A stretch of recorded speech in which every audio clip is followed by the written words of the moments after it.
नमस्कार। कार्यक्रम ख़ास मुलाकात में आपका बहुत बहुत स्वागत है। और ख़ास मुलाकात में आज हमारे साथ जो मेहमान हैं वो इस मायने में भी ख़ास हैं कि मध्य प्रदेश के वो भारतीय जनता पार्टी के एक ऐसे सीनियर लीडर हैं जो मुख्यमंत्री शिवराज सिंह चौहान के श्रीमान, भरोसेमंद तो हैं ही, मिस्टर डिपेंडेबल तो वो हैं ही। और उसी के साथ ये जो बाई इलेक्शंस हो रहे हैं अभी, इन उपचुनावों के लिए जो 28 सीटों के 3 नवंबर को उपचुनाव होने हैं, उसके लिए जो चुनाव प्रबंध समिति बनी है, जो एक बहुत ही महत्वपूर्ण कंपोनेंट है, एक बहुत ही महत्वपूर्ण इकाई है भारतीय जनता पार्टी के लिए चुनावी तैयारियों के लिए, उसको भी वो सदर कर रहे हैं, हेड कर रहे हैं, उसके प्रमुख हैं। उनके पास जो मंत्रालय है वो भी बहुत महत्वपूर्ण है। नगरीय प्रशासन मंत्रालय को वो देख रहे हैं, यानी नगरीय विकास की जो संकल्पना है वो उसके भी सूत्रधार मध्य प्रदेश में हैं।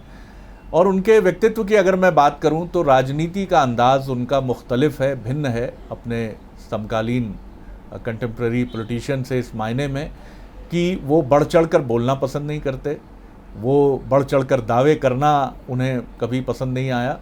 और राजनीति में अनावश्यक जो घुसपैठ, माफ़ कीजिए अगर मैं ये शब्द बोल रहा हूँ तो, अनावश्यक घुसपैठ में वो कतई यकीन नहीं रखते। और इसकी चर्चा होती भी है, सकारात्मक रूप से भी होती है, और उनके आलोचक उनको दूसरे नज़रिए से भी देखते हैं। तो चलिए मुलाकात करिए। मेरे साथ हैं senior cabinet minister Bhupendra Singh ji. बहुत स्वागत करता हूं सर आपका। जी शरद जी, बहुत बहुत धन्यवाद। बहुत आपका जी स्वागत भी है, धन्यवाद जी। भूपेंद्र जी, पहले तो एक छोटी सी राजनीतिक एक बातचीत से ही मैं एक सवाल से शुरू करता हूं। आपके बारे में ये कहा जाता है कि आप अपने को बहुत संयमित रखते हैं, राजनीति में बड़ा नियंत्रित भी रखते हैं अपने को। आप कि भोपाल की परिक्रमा करते रहना बार बार, जब मैं तब की बात कर रहा हूं जब आप अपोजिशन में थे, आपने इस प्रक्रिया को कभी नहीं चुना। आप अपने क्षेत्र में लोगों से मिलना जुलना, इस तरह की गतिविधियों में रहे। क्या माने इसको, हम क्या माने कि बहुत महत्वाकांक्षा आपके मन में नहीं है, या राजनीति का यही स्वरूप आपको रास आता है? क्योंकि आपके प्रशंसक, आलोचक दोनों इस नज़रिए से देखते हैं आपको। क्या क्या कहेंगे इस पर? देखिए शरद जी, जो आपने कहा है जी, मैं हमेशा कर्म को प्रधान मानता हूँ। और जो कर्म जिस भूमिका में जब जो कर्म होता है जी, उस कर्म को करना मैं अपनी प्राथमिकता समझता हूँ। और मैं अपने समय का अधिकतम उपयोग कर्म करने में लगाने में विश्वास करता हूँ।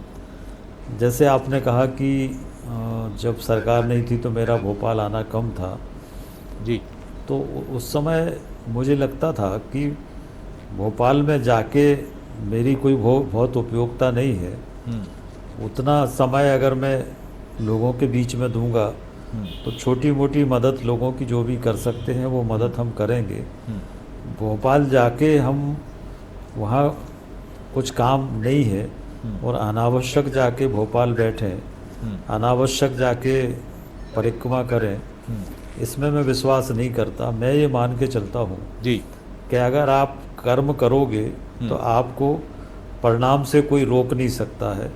और मैं हमेशा कर्म पे विश्वास करता हूँ और कर्म के आधार पे ही आगे बढ़ता हूँ। आपने इसके पहले भी हमने देखा कि जब मार्च में उठापटक चल रही थी तब भी आपकी एक बड़ी महत्वपूर्ण भूमिका थी, और पर्दे के पीछे जैसा आपका स्वभाव है आप उस भूमिका को अंजाम देते रहे। बेंगलुरु से भी आप सबसे महत्वपूर्ण अस्त्र लेकर लौटे थे। उन करीब करीब 21-22 लोगों का इस्तीफ़ा जो था वो आप लेकर लौटे थे।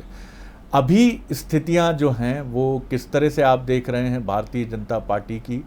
और अगर मैं आपसे पूछूं कि आप आश्वस्त हैं कि भारतीय जनता पार्टी शानदार प्रदर्शन करेगी, तो इसका बेस आप क्या देखते हैं, इसकी ताकत या इसकी स्ट्रेंथ आप क्या देखते हैं? देखिए शरद जी, आपने बिल्कुल सही कहा है कि जो वर्तमान राजनीतिक परिस्थितियां हैं जी, वर्तमान राजनीतिक परिस्थितियों में जो मध्य प्रदेश में विधानसभा के उपचुनाव हो रहे हैं इस उपचुनाव को मैं इस मायने में महत्वपूर्ण मानता हूँ जी। कि जो उपचुनाव है, ये उपचुनाव क्यों हुआ, इसको लोग समझना चाहते हैं। और उपचुनाव अगर हुआ है तो हम सब इस बात को जानते हैं कि ये कांग्रेस की अंतर्कलह थी, जिसकी वजह से ये उपचुनाव हो रहे हैं। दूसरा विषय ये है कि उपचुनाव की वर्तमान परिस्थितियां क्या हैं, भारतीय जनता पार्टी की क्या स्थिति है। मैं ये मान के चलता हूँ शरद जी कि कोई भी चुनाव हो तो चुनाव अब देश में मुद्दों पर चुनाव होता है, विकास पे चुनाव होता है। अगर विकास की हम बात करेंगे तो माननीय स्वराज जी ने हमारी सरकार बनने के बाद 6 माह में जो विकास के अनेक निर्णय लिए हैं और जन कल्याण के अनेक निर्णय हुए हैं, उस आधार पर हम जनता के बीच में जाएंगे। जहाँ तक कांग्रेस का सवाल है, कांग्रेस के पास चुनाव में वोट मांगने का कोई मुद्दा नहीं है, क्योंकि जो वादे उन्होंने जनता से पिछले चुनाव में किए थे, वो वादे उन्होंने एक भी पूरे नहीं किए। तो सबसे पहले तो जो विश्वासघात उन्होंने जनता के साथ किया है, उसका जवाब उनको इस चुनाव में जनता को देना पड़ेगा। कि जनता को जिस विश्वास में उन्होंने लेकर और लोगों का वोट लिया, विश्वास मत जीता, उसमें जो विश्वासघात किया है उसका जवाब कांग्रेस के पास क्या है। जी। दूसरा विषय ये है कि कांग्रेस के पास चुनाव में वोट मांगने का कोई मुद्दा नहीं है। आप किस आधार पर लोग आपको वोट दें, क्यों आपको वोट दें। तीसरा, मैं मानता हूँ कि किसी भी चुनाव में 3 बातें महत्वपूर्ण होती हैं। एक तो चुनाव के मुद्दे होते हैं, दूसरा आपका नेतृत्व होता है, और तीसरा आपका संगठन होता है। वर्तमान में कांग्रेस के पास ना मुद्दे हैं, ना नेतृत्व है और ना संगठन है। कमलनाथ जी कारपोरेट सेक्टर के व्यक्ति हैं, एक अच्छे मैनेजमेंट या अच्छे मैनेजर वो हो सकते हैं, पर मास अपील उनकी मध्य प्रदेश में पब्लिक के बीच में नहीं है। और कोई नेता वर्तमान में कांग्रेस के पास ऐसा चेहरा नहीं है जिस पर लोग विश्वास कर सकें। और संगठन तो कांग्रेस में कभी होता नहीं है, मुद्दे कांग्रेस के पास है नहीं है। तो चुनाव में जनता के बीच में किस आधार पर जाएंगे। भारतीय जनता पार्टी के पास मुद्दा भी है विकास का, नेतृत्व माननीय स्वराज जी का है, और जो संगठन है भारतीय जनता पार्टी का, वो विश्वव्यापी संगठन है। विश्व में सब जानते हैं कि Bharatiya Janata party cadre based party है, और भारतीय जनता पार्टी जैसा संगठन आज दुनिया की किसी पार्टी में नहीं है, देश की किसी पार्टी में नहीं है। तो इतनी बड़ी ताकत हमारे पास, 3 चीज़ें हमारे पास है, और इसलिए कोई कारण नहीं है कि चुनाव में हम लोगों को सफलता ना मिले। जी जी। भूपेन जी, आपकी इस बात से अगर मैं सहमत हूँ कि कांग्रेस के पास लीडरशिप की भी एक चुनौती है, संगठन की भी चुनौती है और मुद्दों की भी चुनौती है, तो इसी के बरक्स और इसी के सामने अगर मैं बीजेपी को रखूं तो मैं इससे भी सहमत हो सकता हूं कि आपके पास मुद्दे हैं, आपके पास नेतृत्व है, और आपके पास सबसे बड़ी बात है कि संगठन है, बेहद मजबूत संगठन है। लेकिन यही बीजेपी की चुनौती भी है, क्योंकि आपके पास आकांक्षी नेताओं की, खासतौर से युवाओं की एक पूरी फौज भी है जो ये चाहती है, क्योंकि सत्ता में आपकी भागीदारी निरंतर बढ़ी है। 15 वर्षों के बाद फिर जो भी घटनाक्रम रहा, 4थी बार मध्य प्रदेश में बीजेपी की सरकार है, तो आपकी पार्टी के युवा नेतृत्व को भी एक इच्छा है कि उसको भी मौका मिले, और वो इस चीज़ से क्षुब्ध भी है कि ये जो मार्च का घटनाक्रम हुआ तो कांग्रेस से एक बड़ा धड़ा बीजेपी का हिस्सा हो गया। आप ही के क्षेत्र की एक युवा महिला नेता जो इस समय गोविंद सिंह राजपूत जी को चुनौती दे रही हैं, पारुल साहू की मैं बात कर रहा हूँ, ऐसे कई युवा और कई मिडिल एज्ड लीडर हैं जो इस समय अपनी ही पार्टी के लिए एक चुनौती बन गए। इस चुनौती को आप किस तरह देखते हैं? देखिए शरद जी, मैं इसको चुनौती नहीं मानता हूँ, परंतु मैं इतना ज़रूर जो आप कह रहे हैं कि मैं ये मानता हूँ जी कि वर्तमान में जो राजनीतिक मूल्यों में गिरावट आई है, जी वो गिरावट का प्रभाव सभी तरफ है। वो कांग्रेस में भी है, भारतीय जनता पार्टी में भी है, और इसलिए एक ऐसी जो गिरावट की स्थिति है उसमें ये परिस्थितियां बनती हैं। जी परंतु भारतीय जनता पार्टी में आप औसत रूप से देखेंगे तो ये प्रतिशत बहुत ना के बराबर है। जी और उसमें भी आप देखेंगे तो ऐसे लोग ज़्यादा हैं जो कभी ना कभी कांग्रेस से भारतीय जनता पार्टी में आए हैं। जी जो मूल भारतीय जनता पार्टी का कार्यकर्ता है, जो कैडर बेस कार्यकर्ता है, उसमें अगर आप देखेंगे तो वो प्रतिशत बिल्कुल ना के बराबर है। और इसलिए बीच में जब बड़ी संख्या में लोग भारतीय जनता पार्टी में आए हैं तो स्वाभाविक रूप से उसमें कुछ ऐसे लोग भी आए हैं कि जिनकी अपनी राजनीतिक महत्वाकांक्षाएं दल से ज़्यादा हैं, और जिनकी दल से ज़्यादा महत्वाकांक्षा हैं वो इस तरह का दल बदल करते हैं। और पर मैं ये मान के चलता हूँ कि ऐसे लोगों की जनता में बहुत विश्वसनीयता भविष्य में नहीं होती है। जी जी भूपेंद्र जी, पहले तो मैं साफ गोई के लिए मैं आपको धन्यवाद देता हूँ कि आपने ये माना है कि एक नैतिक गिरावट जो समाज में है, राजनीतिक दल भी उसका अपवाद नहीं है। हालांकि आपने ये कहा है कि अपेक्षाकृत बीजेपी में ये बहुत कम है, लेकिन बीजेपी भी इससे अछूती नहीं है। ये बिल्कुल ठीक बात है, इससे सहमत बिल्कुल हुआ जा सकता है। कैलाश विजयवर्गीय जी से अभी हमारी बात हुई, आपकी पार्टी के सीनियर लीडर, आपके साथी, आप सब उसी पीढ़ी से हैं जब आपने राजनीति के आकाश पर एक अपनी आकांक्षा के साथ आगे बढ़ना शुरू किया था। कैलाश जी ने कहा बंसल न्यूज़ से बातचीत में कि हमें अति आत्मविश्वास से बचना चाहिए, और वो भी पूरी तरह आप ही की तरह आशान्वित हैं कि बहुत शानदार प्रदर्शन होगा बीजेपी का। लेकिन उन्होंने कहा कि 2018 में हमसे कुछ त्रुटियां हुई थी। मैं समझता हूं कि मीडिया के साथ ये मंच उन त्रुटियों की बात करने का आप खास तौर से आपसे तो मैं ये बिल्कुल अपेक्षा नहीं रख सकता हूं, लेकिन फिर भी मर्यादा के भीतर मैं जानना चाहूँगा कि 2018 और 2020 का ये चुनाव भारतीय जनता पार्टी को किन चीज़ों से सावधान रहना है भूपेंद्र जी, क्योंकि आप चुनाव प्रबंध समिति से भी जुड़े हैं। देखिए शरद जी, अगर हम 2018 की बात करें तो 2018 में प्रदेश की जनता चाहती थी कि भारतीय जनता पार्टी की सरकार बने जी, और माननीय स्वराज जी फिर से मध्य प्रदेश के मुख्यमंत्री बने जी। परंतु उसमें हम लोगों की तरफ से जो बड़ी गलती हुई वो लगभग 40 टिकट ऐसे थे जो हम लोगों को बदलना थे। जी जी जी। जो हम लोगों ने नहीं बदले, और वो 40 की 40 सीटें हम लोग हार गए। अगर वो 40 टिकट हम लोगों ने बदल दिए होते, जो लोकल एंटी इनकम्बेंसी थी वो अगर हम लोगों ने बदल दिए होते तो हम मध्य प्रदेश में उस समय भी 130-35 सीटें लेके सरकार बनाते। जी। दूसरा जो विषय है 2020 का, 2020 में एकदम परिस्थितियां बदली हुई हैं जी।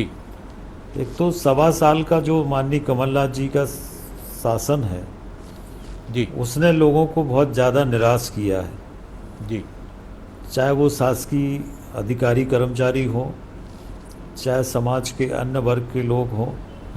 प्रदेश में उस समय जो 1.25 साल में स्थिति थी जी, एक अराजकता का वातावरण था मध्य प्रदेश के अंदर, एक आतंक का वातावरण था मध्य प्रदेश के अंदर, भ्रष्टाचार चरम सीमा पे था, विकास के कार्य सारे के सारे बंद हो गए थे, विकास की सारी योजनाएं बंद कर दी गई थी, और जो सरकारी अधिकारी कर्मचारी जिनको सर्विस में ही ज़्यादा समय नहीं हुआ था जी, जिन्होंने कभी कांग्रेस की सरकार नहीं देखी थी, वो आश्चर्यचकित थे कि ऐसी भी क्या सरकार होती है।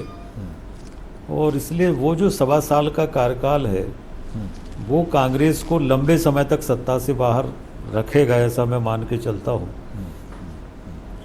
और जो हमारी सरकार का काम करने का मुख्यमंत्री जी का तरीका है, भारतीय जनता पार्टी की जो काम करने की पद्धति है उस पर लोगों को विश्वास है, और अब लोगों ने 1.25 साल का बुरा वक्त देख लिया है, और इसलिए लोग भारतीय जनता पार्टी पर इस चुनाव में विश्वास करेंगे।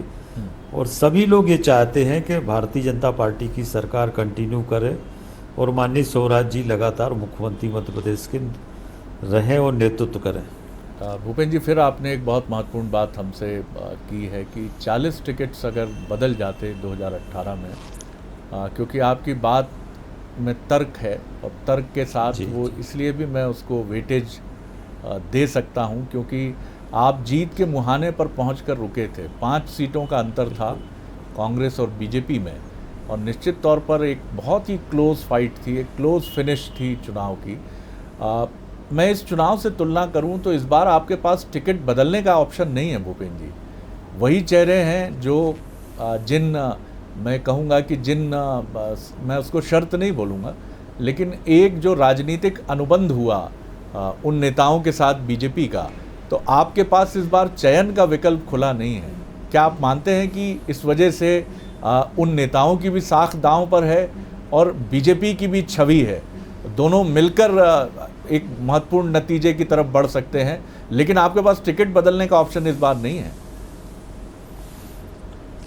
देखिए, इस बार जो परिस्थितियां हैं शरद जी, ये बात सही है कि हमारे पास टिकट बदलने का ऑप्शन नहीं है जी। और पर जो परिस्थितियां हैं वो परिस्थितियां अब प्रत्याशी पर सीमित नहीं रह गई हैं जी। अब परिस्थितियां बदल गई हैं। लोगों की प्राथमिकता ये है कि भारतीय जनता पार्टी की सरकार कंटिन्यू करे जी। तो जब बड़ा लक्ष्य होता है तो बड़े लक्ष्य में फिर छोटी छोटी बातें ख़त्म हो जाती हैं, छोटी बातें अपने आप समाप्त हो जाती हैं। इसलिए अब प्रत्याशी का कोई बड़ा विषय इस समय नहीं है। इस समय तो भारतीय जनता पार्टी की सरकार कंटिन्यू करे और स्वराज जी मुख्यमंत्री कंटिन्यू करें, लोगों को ये लगता है, और इसलिए प्रत्याशियों को लेकर कोई कठिनाई हम लोगों को नहीं आएगी। जी जी। तो आप ये मानते हैं कि भारतीय जनता पार्टी का सुशासन, गुड गवर्नेंस का जो नारा है और जो उसने इसके पहले 15 सालों में दिखाने की कोशिश की है, वो एक बड़ा मसला रहेगा। शिवराज सिंह चौहान का चेहरा एक बड़ा मसला रहेगा, और भारतीय जनता पार्टी जिस विकास की राजनीति की बात और उसका दावा करती है, वही इस इलेक्शन का सबसे बड़ा बीजेपी के लिए भी संबल है, और भारतीय जनता पार्टी की उम्मीद भी यही। जी सर। जी जी। सर, मैं सुर्खी पर आता हूँ। आप इस जिम्मेदारी को देख भी रहे हैं और वहाँ के राजनीतिक समीकरणों को बहुत अच्छे से जानते समझते भी हैं। पारुल साहू जी के आने से क्या स्थितियाँ बनेंगी, ये तो नतीजे हमें बताएंगे, लेकिन इतना ज़रूर है कि एक भारतीय जनता पार्टी का ही चेहरा जब आ जाता है तो कार्यकर्ताओं के लिए भी धर्मयुद्ध चुनौतीपूर्ण हो जाता है, क्योंकि फिर एक फ़ाइट बीजेपी के कार्यकर्ता में भी कहीं ना कहीं होती है और एक चुनौती भी बनती है। हालांकि पारुल साहू और उनका बैकड्रॉप उनके पिताजी का कांग्रेस का रहा है, जैसा आपने भी पहले कहा, लेकिन फिर भी सुर्खी में अगर आप ये दावा कर रहे हैं कि गोविंद सिंह राजपूत जी, जो खुद कैबिनेट मिनिस्टर हैं, वो कंफर्टेबल पोजीशन में हैं, तो कैसे और क्या कहेंगे इसके पीछे क्या कारण? देखिए शरद जी, अगर हम सुर्खी की बात अगर करें तो मुझे सुर्खी से 2 बार विधायक रहने का अवसर मिला जी। और सुर्खी विधानसभा जो है वो स्वभावतः भारतीय जनता पार्टी की सीट हम उसको मान सकते हैं जी। सुर्खी विधानसभा का जो मतदाता है वो कभी बहुत ज़्यादा कांग्रेस के अनुकूल नहीं रहा जी। परिस्थितियों बस हार जीत होती रही, परंतु वहाँ के मतदाता का झुकाव हमेशा भारतीय जनता पार्टी की तरफ रहा है। सुर्खी विधानसभा में कांग्रेस में एक ही नेता थे और वो थे गोविंद सिंह जी, और कोई नेता कांग्रेस में सुर्खी विधानसभा में था नहीं, और इसीलिए कांग्रेस पार्टी को भारतीय जनता पार्टी से प्रत्याशी लेना पड़ा, क्योंकि उनके पास कोई दूसरा चेहरा था नहीं सुर्खी विधानसभा में। तो वो पूरी तरह से कांग्रेस जो थी वो गोविंद सिंह तक केंद्रित थी। गोविंद सिंह भारतीय जनता पार्टी में आ गए तो जो कांग्रेस थी वो सारी की सारी कांग्रेस भारतीय जनता पार्टी में ट्रांसफ़र हो गई। और भारतीय जनता पार्टी की जो अपनी ताकत है वो भारतीय जनता पार्टी की ताकत है। तो अब दो ताकतें मिलकर इकट्ठी हो गई, भारतीय जनता पार्टी और कांग्रेस की जो बड़ी ताकत थी वो। तो सुर्खी में अब कोई ऐसी कठिनाई नहीं रह गई है चुनाव में, क्योंकि आप जानते हैं कि भारतीय जनता पार्टी का कार्यकर्ता कैडर बेस कार्यकर्ता होता है। 2-5% लोग थोड़ा बहुत यहाँ वहाँ हो सकते हैं, पर बाकी सारा का सारा कार्यकर्ता पार्टी के साथ हमेशा जाता है। तो भारतीय जनता पार्टी की पूरी ताकत और गोविंद सिंह की पूरी ताकत, ये दोनों मिलाकर एक बड़ी ताकत सुर्खी विधानसभा में अब भारतीय जनता पार्टी की हो गई है। और इसलिए यहाँ चुनाव में कोई कठिनाई मैं नहीं मान के चलता हूँ। जी, आखिरी प्रश्न कर रहा हूँ भूपेंद्र जी। हालांकि इस पूरी बातचीत में हमने राजनीतिक मसलों पर ही बात की है, चूँकि परिदृश्य वैसा है। आप संगठन के भी उन राजनेताओं में शुमार किए जाते हैं जिनके बारे में ये कहा जाता है जो भारतीय जनता पार्टी का संगठन गढ़े चलो का नारा बहुत गहराई से समझते ही नहीं हैं। अपने जीवन में भी आपने उसको डाला है। आप भारतीय जनता पार्टी के उस विचलित और बेचैन कार्यकर्ता से इस समय क्या कहेंगे जो अपने नेताओं को इस समय कहीं उसको लग रहा है कि उसकी विकास यात्रा उनके नेताओं की अवरुद्ध हुई है? उसका कारण वो मार्च के घटे घटनाक्रम को भी देख सकता है और एक बहुत तेज़ी से आगे बढ़ती पार्टी में, तेज़ी से दौड़ती पार्टी में वो ये भी महसूस कर रहा है कि कुशाभाऊ ठाकरे या प्यारेलाल खंडेलवाल जैसे संगठन के माहिर पुरोधा राजनेता अब नहीं हैं। चीज़ें हमेशा पहले की तरह नहीं होती हैं। इन कार्यकर्ताओं से आप क्या कहेंगे जिनका मन कई बार छटपटाता है कि भारतीय जनता पार्टी अब कुछ कुछ वैसी नहीं रही जैसी वो पहली हुआ करती थी? देखिए शरद जी, ये बात सही है कि जिस तरह की राजनीतिक बुराइयां वर्तमान में पूरे देश में आई हैं, राजनीति में जो बुराइयां आई हैं उसमें कोई भारतीय जनता पार्टी पूरी तरह से अछूती है ऐसा मैं नहीं मानता। थोड़ा बहुत प्रतिशत हमारे यहाँ भी होता है जी। दूसरा, जो लोगों की अपनी राजनीतिक महत्वाकांक्षाएं होती हैं जी, तो जब कोई महत्वाकांक्षाओं पे लगता है कि इससे हमारी महत्वाकांक्षाएं प्रभावित हो रही हैं जी, तो मन में थोड़ी बहुत लोगों को तकलीफ़ होती है, जो स्वाभाविक है। पर मैं ये मान के चलता हूँ कि भारतीय जनता पार्टी में हम लोग अगर आए हैं भारतीय जनता पार्टी में, तो हम लोग जब भारतीय जनता पार्टी का काम करते थे उस समय ना तो कभी ये लगता था कि हमारी सरकार बनेगी, ना कभी ये लगता था कि हम लोग विधायक सांसद बनेंगे। हम लोगों को तो सिर्फ एक जुनून सवार था कि संघर्ष करना है, सरकार के खिलाफ संघर्ष करना है, जनता की समस्याओं को लेकर संघर्ष करना है। और हम लोग संघर्ष करते थे। संघर्ष में अनेकों बार हम लोगों को जेल भी जाना पड़ा जी। अनेकों बार पुलिस की लाठियाँ भी खाना पड़ी। तो हम लोगों ने कभी भी राजनीति में इसलिए नहीं आए थे कि हम विधायक सांसद बन जाएंगे या मंत्री बन जाएंगे। तो हम लोग उस पीढ़ी के लोग हैं। परंतु जब सत्ता आती है तो सत्ता में एक वर्ग ऐसा आता है जी, जो सत्ता से प्रभावित होकर आता है जी, जो संघर्ष के रास्ते से नहीं आता जी। और जो सत्ता के रास्ते से आता है तो उसमें ये संभावनाएं हमेशा बनी रहती है कि वो सत्ता के साथ फिसल सकता है जी। तो वो थोड़ा बहुत प्रतिशत हम लोग चूँकि लंबे समय से सरकार में है तो वो थोड़ा बहुत प्रतिशत भारतीय जनता पार्टी में भी अब आ गया है। बहुत फिर आपने एक बड़ी विचारवान बात कही है और बिना लाग लपेट के कही है भूपेंद्र जी। तो उनका दावा है कि सुर्खी में कोई चुनौती पारुल साहू जी के आने के बाद नहीं बनेगी। वो ये मानते हैं कि चैलेंजेस हैं और भारतीय जनता पार्टी भी उनका सामना कर रही है, लेकिन आने वाला वक्त भारतीय जनता पार्टी का है क्योंकि वो लोगों की आकांक्षाओं को समझकर आगे बढ़ रही है और विकास का मंत्र ही उसकी मन, प्राण और आत्मा है। मैं बहुत धन्यवाद करता हूं भूपेंद्र जी इस बातचीत के लिए जी सर जी। और आपकी भावी राजनीतिक यात्रा, उपचुनाव और सुर्खी के लिए भी आपको शुभकामनाएं। बहुत धन्यवाद।